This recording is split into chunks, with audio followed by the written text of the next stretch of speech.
ਗਿਆਨ ਮਾਰਗ 'ਚ ਆ ਜਾਓ, ਬ੍ਰਹਮ ਗਿਆਨੀ ਬਣ ਕੇ ਤੁਸੀਂ ਆਓ, ਪਹਿਲੀ ਅਵਸਥਾ ਦੇ ਵਿੱਚ ਪਹੁੰਚ ਜਾਓ। ਗੁਰੂ ਸ਼ਬਦ ਕਹਿ ਰਹੇ ਆ ਜੀ 1,00,000% ਸੱਤ, ਇਹ ਤੋਂ ਬਿਨਾਂ ਸਭ ਝੂਠ। ਬਿਲਕੁਲ ਸਹੀ ਗੱਲ ਹੈ। ਬ੍ਰਹਮ ਗਿਆਨ ਹੈ ਕੀ ਹੈ? ਉਹਦੀ ਪਹਿਲੀ ਅਵਸਥਾ ਦੇ ਵਿੱਚ ਆਈਏ ਕਾਮਨਾ, ਇੱਛਾ। ਬਿਲਕੁਲ। ਕਾਮ ਨੂੰ ਕਾਮਨਾ ਕਹਿੰਦੇ ਨੇ। ਬਿਲਕੁਲ। ਕਾਮ ਕਿੱਥੇ ਲੁਕਿਆ ਬੈਠਾ?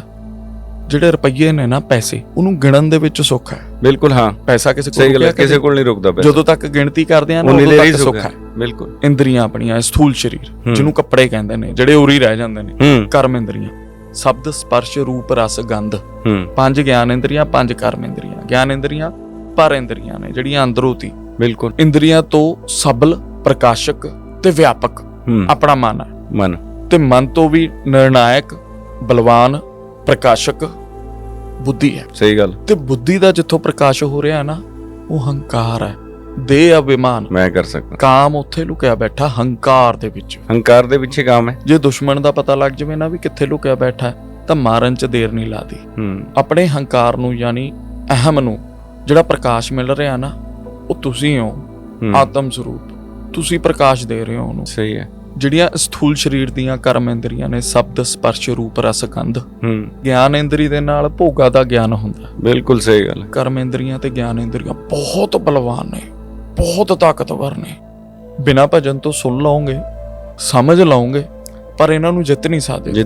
ਹੁਣ ਇੱਕ ਗੱਲ ਨੂੰ ਸਮਝਣ ਦੀ ਲੋੜ ਹੈ, ਜਿਹੜੀਆਂ ਇੰਦਰੀਆਂ ਨੇ ਨਾ, ਉਹ ਵਿਸ਼ਿਆਂ ਤੋਂ ਬਲਵਾਨ ਨੇ। ਵਿਸ਼ੇ ਜਿਹੜੇ ਆਪਾਂ ਭੋਗਦੇ ਆ ਨਾ, ਬਿਲਕੁਲ। ਗਿਆਨ ਇੰਦਰੀ ਅੰਦਰਲੀ, ਨੇਤਰ ਇੰਦਰੀ, ਉਹ ਅੰਦਰ ਕਿਤੇ ਹੋਰ ਲੱਗੀ ਹੋਵੇ ਨਾ, ਤਾਂ ਸਾਹਮਣੇ ਭੋਗ ਆਣ ਤੇ ਵੀ ਉਹ ਸਾਨੂੰ ਹਰਾ ਨਹੀਂ ਸਕਦਾ। ਬਿਲਕੁਲ ਨਹੀਂ ਹਰਾ ਸਕਦਾ। ਤੁਸੀਂ ਕਿਤੇ ਕੋਈ ਭੋਗ ਭੋਗਣ ਚੱਲੇ ਹੋ, ਕੁਛ ਵੀ ਜ਼ਰੂਰੀ ਨਹੀਂ ਜਨੇਂਦਰੀ ਦੇ ਭੋਗ ਹੁੰਦੇ ਨੇ, ਤੁਸੀਂ ਖਾਣ ਪੀਣ ਕਿਤੇ ਪਾਰਟੀ ਕਰਨ ਚੱਲੇ ਹੋ, ਸਡਨਲੀ ਤੁਹਾਨੂੰ ਕੋਈ ਇਨਫੋਰਮੇਸ਼ਨ ਦਵੇ ਵੀ ਤੁਹਾਡੇ ਘਰ ਦਾ ਮੈਂਬਰ ਉੱਥੇ ਟ੍ਰੇਨ 'ਚ ਜਾ ਰਿਹਾ ਸੀਗਾ ਜਾਂ ਬਾਈਕ ਤੇ ਜਾ ਰਿਹਾ ਸੀ, ਉਹਦਾ ਐਕਸੀਡੈਂਟ ਹੋ ਗਿਆ, ਉਹਦੇ ਸੱਟ ਵੱਜ ਗਈ, ਉਸੇ ਟਾਈਮ ਤੁਸੀਂ ਉਸ ਭੋਗ ਨੂੰ ਤਿਆਗ ਦੋਗੇ। ਬਿਲਕੁਲ ਸਹੀ। ਅੰਦਰਲੀ ਇੰਦਰੀ ਨੇ ਉਹ ਧਿਆਨ ਤੁਹਾਡਾ ਕਨਵਰਟ ਕਰਤਾ। ਇਹ ਸਾਰਾ ਕੁਝ ਬਿਨਾਂ ਭਜਨ ਤੋਂ, ਬਿਨਾਂ ਨਾਮ ਜਪ ਤੋਂ ਸਮਝ ਨਹੀਂ ਆਣਾ ਜੀ।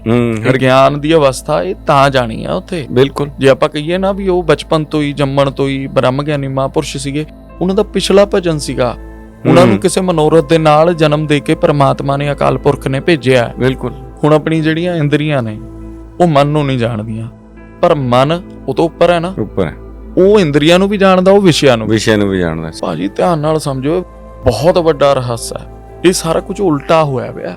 ਵਿਸ਼ਿਆਂ ਨੇ ਇੰਦਰੀ ਨੂੰ, ਇੰਦਰੀਆਂ ਨੇ ਮਨ ਨੂੰ, ਤੇ ਮਨ ਨੇ ਸਾਡੀ ਬੁੱਧੀ ਨੂੰ ਅਧੀਨ ਕੀਤਾ ਹੋਇਆ। ਹੋ ਗਿਆ ਨਾ ਸਿਸਟਮ ਸਾਰਾ ਪੁੱਠਾ। ਬਿਲਕੁਲ। ਤੇ ਅਸੀਂ ਬੁੱਧੀ ਦੇ ਅਧੀਨ ਹੋ ਗਏ। ਬਿਲਕੁਲ। ਜਦੋਂ ਕਿ ਵਿਸ਼ਿਆਂ ਨਾਲੋਂ ਜ਼ਿਆਦਾ ਤਾਕਤ ਇੰਦਰੀਆਂ 'ਚ, ਇੰਦਰੀਆਂ ਨਾਲੋਂ ਵੱਧ ਤਾਕਤ ਆਪਣੇ ਮਨ 'ਚ ਹੈ, ਤੇ ਮਨ ਨਾਲੋਂ ਵੱਧ ਤਾਕਤ ਆਪਣੀ ਬੁੱਧੀ ਦੇ ਵਿੱਚ ਹੈ। ਇੰਦਰੀਆਂ ਮਨ ਨੂੰ ਨਹੀਂ ਜਾਣਦੀਆਂ, ਪਰ ਮਨ ਆਪਣੀ ਇੰਦਰੀਆਂ ਨੂੰ ਵੀ ਜਾਣਦਾ, ਆਪਣੇ ਵਿਸ਼ੇ ਭੋਗਾਂ ਨੂੰ ਵੀ ਜਾਣਦਾ। ਬਿਲਕੁਲ। ਇੰਦਰੀਆਂ 'ਚ ਇੰਨੀ ਸਮਰੱਥਾ ਨਹੀਂ ਹੈਗੀ ਜਿੰਨੀ ਆਪਣੇ ਮਨ ਦੇ ਵਿੱਚ ਹੈ, ਤੇ ਮਨ ਦੇ ਵਿੱਚ ਇੰਨੀ ਸਮਰੱਥਾ ਨਹੀਂ ਹੈਗੀ ਜਿੰਨੀ ਆਪਣੀ ਬੁੱਧੀ ਦੇ ਵਿੱਚ ਹੈ। ਬਿਲਕੁਲ। ਕਿੱਦਾਂ? ਜਿੱਦਾਂ ਸ਼ਰਵਣ ਇੰਦਰੀ ਹੋ ਗਈ ਆਪਣੀ, ਜਿੱਥੋਂ ਆਪਾਂ ਸੁਣਦੇ ਹਾਂ। ਬਿਲਕੁਲ। ਇਹ ਦੇਖ ਨਹੀਂ ਸਕਦੀ, ਇਹ ਛੂ ਨਹੀਂ ਸਕਦੀ। ਬਿਲਕੁਲ। ਇਹ ਟੇਸਟ ਨਹੀਂ ਕਰ ਸਕਦੀ। ਬਿਲਕੁਲ। ਇਹ ਗੰਧ ਨਹੀਂ ਲੈ ਸਕਦੀ। ਇੱਕ ਇੰਦਰੀ, ਇੱਕ ਸੁੱਖ। ਪਰ ਆਪਣਾ ਮਨ ਹੈ ਜਿਹੜਾ, ਉਹ ਸਾਰੀਆਂ ਚੀਜ਼ਾਂ ਦਾ ਅਨੁਭਵ ਕਰ ਰਿਹਾ ਹੈ। ਉਹ ਸੁਣ ਵੀ ਰਿਹਾ, ਉਹ ਦੇਖ ਵੀ ਰਿਹਾ, ਨੇਤਰ ਦਾ ਵੀ। ਬਿਲਕੁਲ। ਸੁੰਘ ਵੀ ਰਿਹਾ, ਮਹਿਸੂਸ ਕਰ ਰਿਹਾ। ਬਿਲਕੁਲ। 5 ਵਿਸ਼ਿਆਂ ਨੂੰ ਉਹ ਅਨੁਭਵ ਕਰ ਰਿਹਾ ਆਪਣਾ ਮਨ। ਯਾਨੀ ਕਿ ਬਲਵਾਨ ਕਿਹੜਾ ਹੋਇਆ? ਮਨ ਹੋ ਗਿਆ ਨਾ, ਇੰਦਰੀਆਂ ਨਹੀਂ ਨਾ ਹੋਈਆਂ, ਕਿਉਂਕਿ ਇੱਕ ਇੰਦਰੀ ਦੇ ਕੋਲ ਇੱਕ ਸੁੱਖ ਹੈ। ਇੱਥੋਂ ਇਹ ਚੀਜ਼ ਪਤਾ ਲੱਗਦੀ ਹੈ, ਆਪਣੀ ਇੰਦਰੀਆਂ ਦਾ ਬਲਵਾਨ ਸਵਾਮੀ ਹੈਗਾ ਮਨ। ਆਪਣੀਆਂ 5 ਕਰਮ ਇੰਦਰੀਆਂ ਤੇ 5 ਗਿਆਨ ਇੰਦਰੀਆਂ ਨੂੰ ਜਾਣਨ ਵਾਲਾ ਉਹ ਮਨ ਹੈ ਇਕੱਲਾ।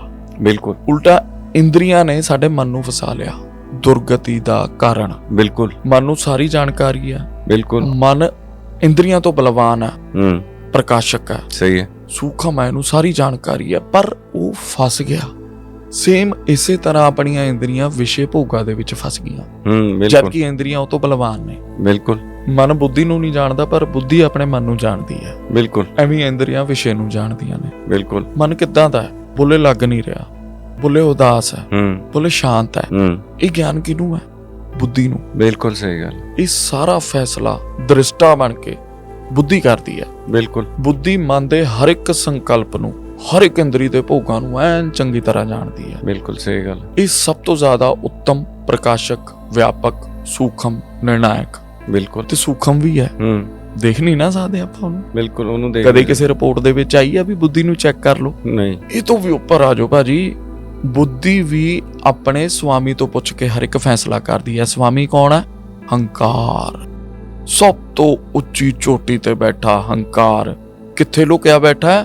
ਬੁੱਧੀ ਦੇ ਉੱਪਰ ਦੇ ਅਭਿਮਾਨ, ਮੈਂ ਜਿਹਨੂੰ ਆਪਾਂ ਕਹਿੰਦੇ ਆ ਕਾਮ, ਕਾਮਨਾ, ਇੱਛਾ, ਉਹਦੇ ਅੰਦਰ ਲੁਕਿਆ ਬੈਠਾ ਹੰਕਾਰ, ਜਿਹੜਾ ਸਾਰੀ ਸ੍ਰਿਸ਼ਟੀ ਨੂੰ ਨਚਾ ਰਿਹਾ ਜੀ। ਬਿਲਕੁਲ ਸਹੀ ਗੱਲ ਹੈ। ਮਨ ਕਹਿ ਰਿਹਾ ਵੀ ਭੋਗ ਲਵਾਂ, ਹਾਂ ਭੋਗ ਲੈ। ਬਿਲਕੁਲ। ਮਨ ਕਹਿ ਰਿਹਾ ਸੁੱਖ ਮਿਲੂਗਾ, ਕਹਿੰਦਾ ਹਾਂ ਠੀਕ ਹੈ।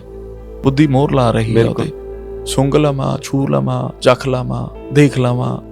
ਇੰਦਰੀਆਂ ਦੇ ਭੋਗਾਂ ਦੇ ਵਿੱਚ ਫਸ ਗਿਆ ਕਿਤੇ ਕਿੱਡੀ ਉਚਾਈ ਤੋਂ। ਸਵਾਦ ਜਿਹਨੂੰ ਕਹਿੰਦੇ ਹੰਕਾਰ ਦੇ ਵਿੱਚ ਬੈਠਾ, ਸਭ ਤੋਂ ਉਚਾਈ ਤੇ ਬੈਠਾ, ਇਹ ਸਭ ਤੋਂ ਵੱਡਾ ਚੋਰ ਹੈ। ਸਹੀ ਹੈ। ਇੰਨੀ ਉਚਾਈ ਤੇ ਬੈਠਾ, ਇਸੇ ਕਰਕੇ ਤਾਂ ਮਾਰਿਆ ਨਹੀਂ ਜਾ ਰਿਹਾ।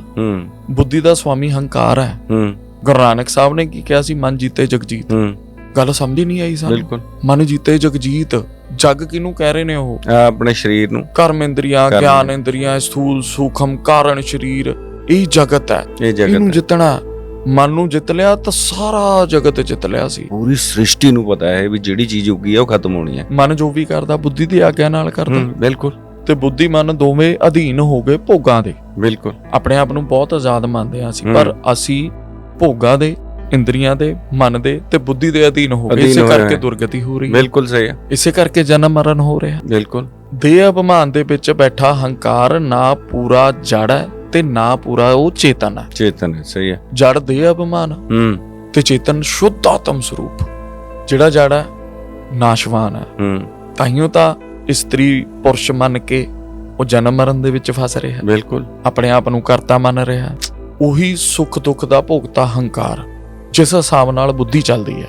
ਫਿਰ ਮਨ, ਫਿਰ ਇੰਦਰੀਆਂ, ਤੇ ਇੰਦਰੀਆਂ ਵਿਸ਼ੇ ਭੋਗਾਂ 'ਚ। ਬਿਲਕੁਲ। ਸਿੱਧਾ ਹੰਕਾਰ ਏਡੀ ਚੋਟੀ ਤੋਂ ਸਭ ਤੋਂ ਨੀਚੇ ਜਿਹੜੇ ਵਿਸ਼ੇ ਭੋਗ ਨੇ ਉਹ ਤੋਂ ਆਕਰਸ਼ਿਤ ਹੋ ਰਿਹਾ। ਬਿਲਕੁਲ। ਪੂਰਾ ਸਿਸਟਮ ਪੁੱਠਾ ਹੋ ਗਿਆ ਭਾਜੀ। ਸਹੀ ਗੱਲ ਹੈ। ਮੈਂ ਦੇਖਣਾ ਚਾਹਨਾ, ਮੈਂ ਸੁੰਘਣਾ ਚਾਹਨਾ, ਮੈਂ ਸਪਰਸ਼ ਕਰਨਾ ਚਾਹਨਾ, ਮੈਂ ਚਖਣਾ ਚਾਹਨਾ। ਪੂਰਾ ਸਿਸਟਮ ਕਰ ਗਿਆ ਆ ਕੇ। ਭੋਗਤਾ ਭੋਗ ਤੇ ਭੋਗ ਦੀ ਕਿਰਿਆ ਮਾਇਆ ਰਚਿਤ, ਮਤਲਬ ਜਾਦੂ ਦਾ ਤਮਾਸ਼ਾ। 100% ਝੂਠ। ਨਾ ਭੋਗਣ ਵਾਲਾ, ਨਾ ਭੋਗ ਦੀ ਕਿਰਿਆ, ਨਾ ਭੋਗ ਹੈ। ਬਿਲਕੁਲ। ਤਿੰਨੋਂ ਝੂਠੇ। ਭੋਗ ਸਾਨੂੰ ਇੰਨਾ ਪ੍ਰਭਾਵਿਤ ਕਰ ਰਹੇ ਨੇ ਨਾ, ਅਸੀਂ ਪਰਮਾਤਮਾ ਨੂੰ ਭੁੱਲ ਗਏ। ਆਹੀ ਕਰੀ ਬੈਠੇ ਆ। ਉਹੀ ਉਲਝਾਉਂਦਾ ਹੈ ਇਸ ਚੀਜ਼ਾਂ ਨੂੰ। ਫਿਰ ਪਰਮਾਤਮਾ ਵੱਲ ਸੋਚ ਵੀ ਨਹੀਂ ਰਹੇ। ਕਿਵੇਂ ਸੋਚਾਂਗੇ? ਅਸੀਂ ਭੋਗਾਂ 'ਚ ਫਸੇ ਹੋਏ ਆ। ਇੱਛਾ ਸ਼ਕਤੀ, ਇੱਛਾ ਸ਼ਕਤੀ ਇਹ ਹੈ। ਇੱਛਾ ਸ਼ਕਤੀ, ਇੱਛਾ ਸ਼ਕਤੀ ਆਪਣੇ ਆਤਮ ਸਰੂਪ ਵੱਲ ਵਧਣਾ। ਬਿਲਕੁਲ। ਤੁਹਾਨੂੰ ਨਾ ਗੋਲੀ ਮਾਰ ਸਕਦੀ ਹੈ, ਨਾ ਪਾਣੀ ਡੁਬੋ ਸਕਦਾ, ਨਾ ਅਗਨੀ ਜਲਾ ਸਕਦੀ ਹੈ। ਤੁਸੀਂ ਆਤਮ ਸ਼ੁੱਧ ਆਤਮ ਸਰੂਪ ਹੋ। ਤੁਹਾਡਾ ਵਿਨਾਸ਼ ਨਹੀਂ ਹੋ ਸਕਦਾ। ਦੋ ਮਾਰਗ ਨੇ, ਗਿਆਨ ਮਾਰਗ, ਭਗਤੀ ਮਾਰਗ। ਕਹਿੰਦੇ ਪਰਮਾਤਮਾ ਤੁਹਾਨੂੰ ਮਿਲੂਗਾ ਨਹੀਂ। ਤੁਸੀਂ ਪਰਮਾਤਮਾ ਹੋ ਸਕਦੇ ਹੋ। ਜਿਵੇਂ ਬੀਜ ਨੂੰ ਦਰਖਤ ਕਦੇ ਨਹੀਂ ਮਿਲਦਾ, ਪਰ ਬੀਜ ਦੇ ਵਿੱਚੋਂ ਦਰਖਤ ਪ੍ਰਗਟ ਹੁੰਦਾ। ਤੁਸੀਂ ਪਰਮਾਤਮਾ ਹੋ ਸਕਦੇ ਹੋ। ਪਰਮਾਤਮਾ ਤੁਹਾਨੂੰ ਮਿਲੂਗਾ ਨਹੀਂ। ਜਿਵੇਂ ਬੀਜ ਦੇ ਵਿੱਚੋਂ ਦਰਖਤ ਨਿਕਲਿਆ ਨਾ, ਓਦਾਂ ਹੀ ਤੁਹਾਡੇ ਅੰਦਰੋਂ ਪਰਮਾਤਮਾ ਪ੍ਰਗਟ ਹੋ ਸਕਦਾ ਹੈ। ਪਰਮਾਤਮਾ ਤੁਹਾਨੂੰ ਮਿਲੂਗਾ ਨਹੀਂ। ਇਹ ਹੈਗਾ ਗਿਆਨ, ਬ੍ਰਹਮ ਗਿਆਨ। ਆਓ ਪਹਿਲੀ ਅਵਸਥਾ ਦੇ ਵਿੱਚ ਪਹੁੰਚ ਜਾਓ, ਫਿਰ ਉਹ ਤੋਂ ਬਾਅਦ ਅਗਲੀ ਅਵਸਥਾ ਦੀ ਗੱਲ ਕਰਾਂਗੇ।